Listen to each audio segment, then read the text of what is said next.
ભારતીય જનતા પાર્ટીના નેતૃત્વ તળે રાજકીય અધપતનની નિશાની સમાન આજનો એક નિર્ણય ગુજરાત વિધાનસભાની અંદર કરવામાં આવ્યો છે।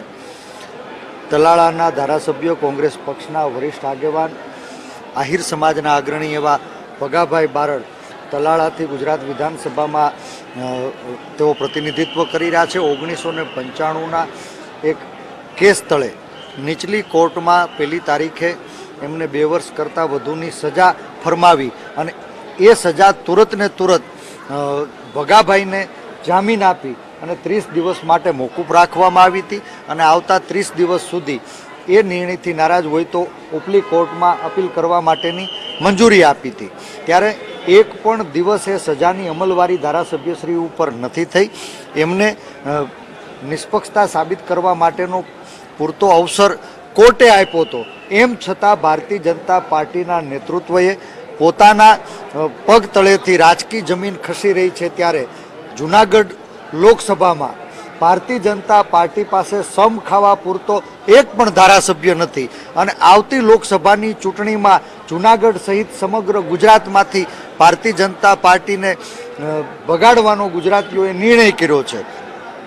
આ સ્થિતિનો સામનો કરવા માટે સત્તાનો દુરુપયોગ કરી નામદાર કોર્ટે 30 દિવસ સુધી પોતાને અપીલ કરવા માટે અવસર આપ્યો હોવા છતાં એક પણ દિવસની સજા કાપ્યા વગર એમને જામીન આપ્યા હોવા છતાં ગુજરાત વિધાનસભાના માનનીય સ્પીકરશ્રીએ ભગાભાઈ જેવા એક કર્મઠ આગેવાન, નિષ્ઠાવાન આગેવાન ઉપર રાજકીય દોષારોપણથી થયેલા નિર્ણયમાં પોતાની ખુલાસો આપવાની પૂરતી તક આપવાના બદલે સીધા જ સસ્પેન્ડ કરી અને આવતી લોકસભાની ચૂંટણીમાં ભારતીય જનતા પાર્ટીની જે બોખલાહટ છે એને ખુલ્લી કરી છે। પરેશભાઈ, સાંભળવામાં પણ નથી આવ્યા, બોલાવવામાં પણ નથી આવ્યા કે ન તો તેમની સાથે કોઈ પણ પ્રકારની ચર્ચા વિધાનસભા તરફથી થઈ છે। કઈ રીતે આ વર્તનને તમે જોવો છો? કારણ કે કોર્ટે તેમને મોકલો અધ્યક્ષ પાસે આ પ્રકારનો કોઈ તેમને સાંભળવાની જરૂર હતી કે નહીં?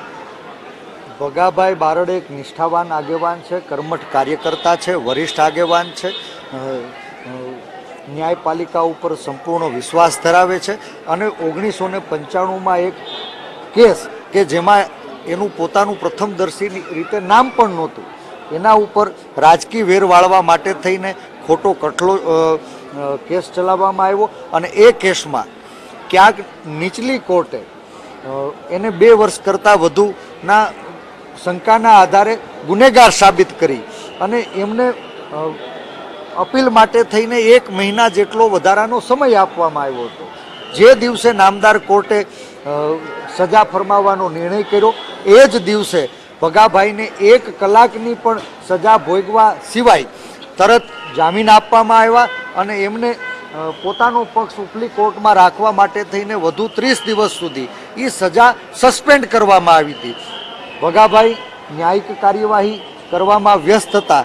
આવા સમયે જૂનાગઢ લોકસભામાં ભાજપ પાસે એક પણ ધારાસભ્ય નથી અને આવતી લોકસભા જીતવાની દૂર દૂર સુધી સંભાવનાઓ નહોતી અને સમગ્ર સૌરાષ્ટ્રમાં આહિર સમાજના આગેવાનો પૈકી જામનગરમાં વિક્રમભાઈ સ્વૈચ્છિક રીતે પોતે ધારાસભ્ય હોવાથી ચૂંટણી લડવાની ના પાડી ચૂક્યા છે અને જૂનાગઢ લોકસભામાં પણ ભગાભાઈ સંભવિત ઉમેદવાર તરીકે ઉપસી રહ્યા હતા ત્યારે ભાજપે રાજકીય મલિન ઇરાદાઓને પાર પાડવા માટે થઈને ભગાભાઈ જેવા એક નિષ્પક્ષ નિષ્ઠાવાન કાર્યકર્તાની ઉપર સસ્પેન્શનનું આકરું પગલું ભર્યું છે અને આવતા 6 વર્ષ સુધી એ ચૂંટણી ન લડી શકે એવો અધ્યક્ષ મહોદયે જે નિર્ણય કર્યો છે એ ખૂબ જ દુઃખદ છે। કોર્ટમાં કઈ રીતે ફટકારશો? કોઈ કાનૂની કાર્યવાહી કોંગ્રેસ પક્ષ તરફથી થશે આને લઈને?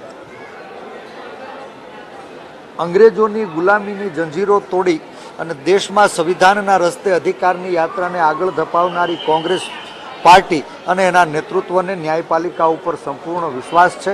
આવતા દિવસોમાં ઉપલી કોર્ટની અંદર નામદાર સ્પીકરશ્રીના જે નિર્ણયને અમે ચેલેન્જ કરશું। અમને સંપૂર્ણ વિશ્વાસ છે કે ન્યાયના દરબારમાં દેર સહી અંધેર નથી, સત્યનો જરૂરથી વિજય થશે। બાબુ બોખરિયા સહિત અન્ય બીજા પણ અનેક ધારાસભ્યો હતા કે મિનિસ્ટરો હતા, નાણાભાઈ કાછડિયા હોય કે અન્ય તમામ કોંગ્રેસના ધારાસભ્યો કેમ ટાર્ગેટ કરાય છે? આ બધા મિનિસ્ટર હોવા છતાં પણ મિનિસ્ટર રહ્યા હતા, સજાઓ પણ છે.